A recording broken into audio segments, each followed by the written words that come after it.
looking at many youngsters that come to us speaking a language other than English, a lot of minority students, a lot of poverty, and that has a significant impact on the school system because these youngsters require services that are considerably different than their predecessors.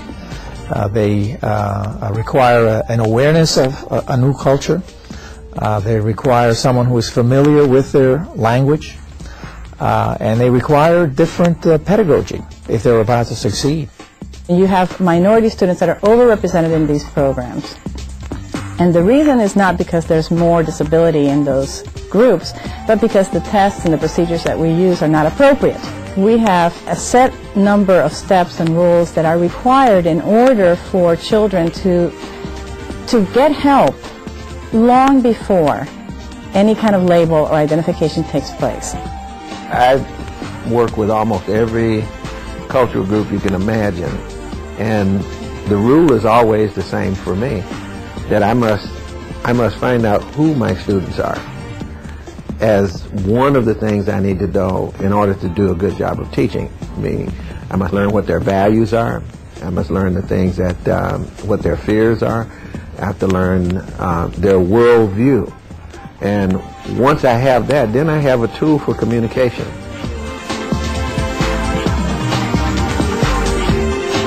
Portraits of the Children. Culturally competent assessment provides schools with the tools to look at each student individually and carefully examine what are the real issues that impact their ability to learn. It encourages educators to develop a system that allows them to work effectively in a diverse cross-cultural setting. This program will explore 4 real stories of children, all with various cultural backgrounds, and follow what happens when families and children in need of help work together closely with school teams for the benefit of the child.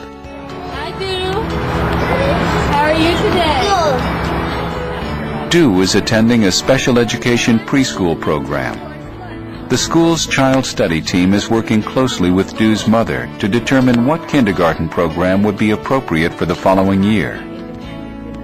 Du's parents are from Thailand, and Thai is the primary language spoken in their home. The team had to evaluate the impact of cultural and language differences on Du's learning, as well as on other developmental milestones.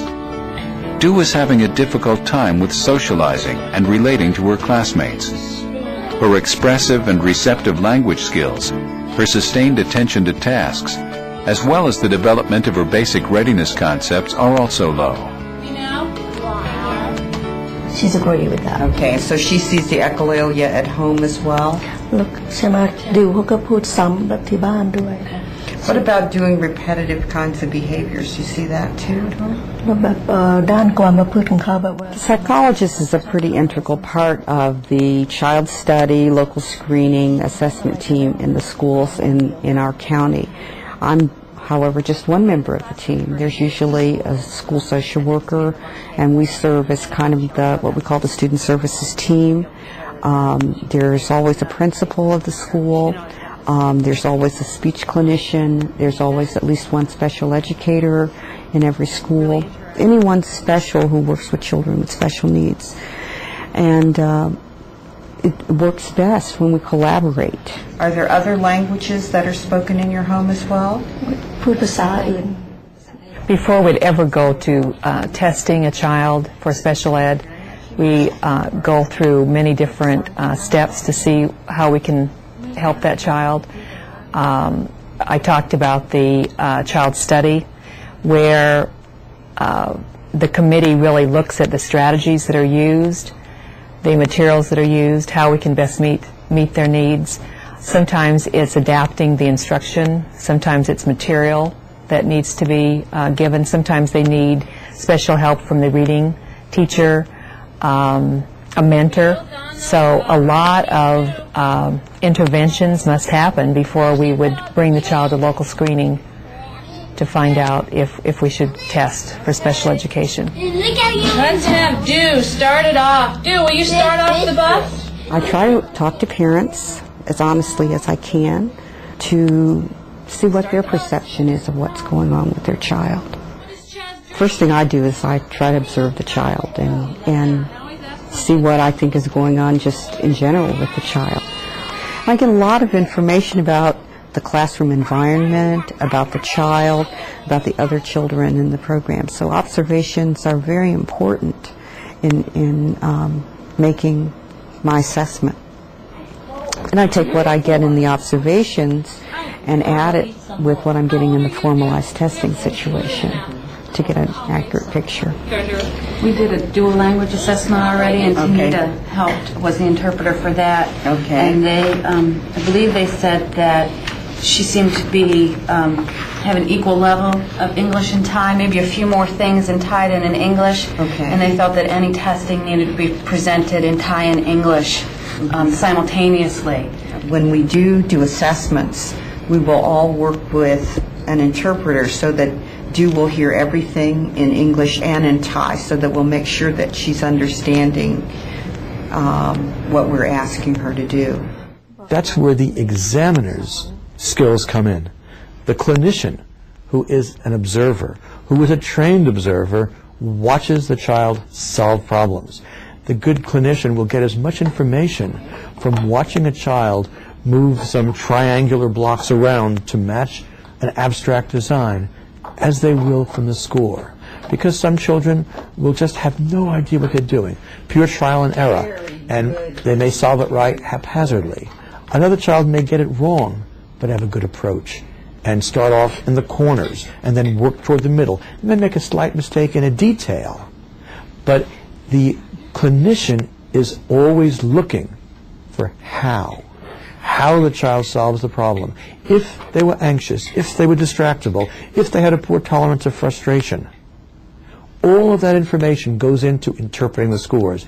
You can get the identical profile for 10 children and have 10 different interpretations, because what the clinician brings is the clinician's own background. The burden falls to a very large extent on that psychologist. It really means somebody else has already seen there's a problem.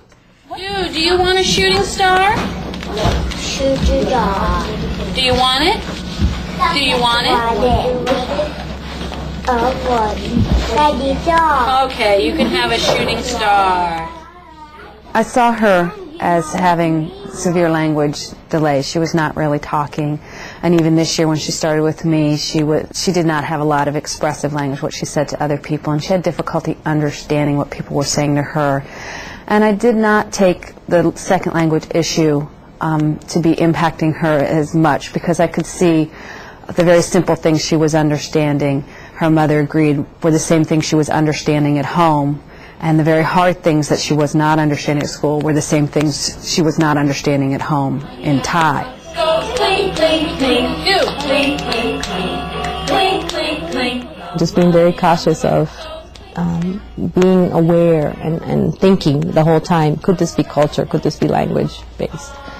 But teachable items are great, and you can do a lot of informal ones yourself.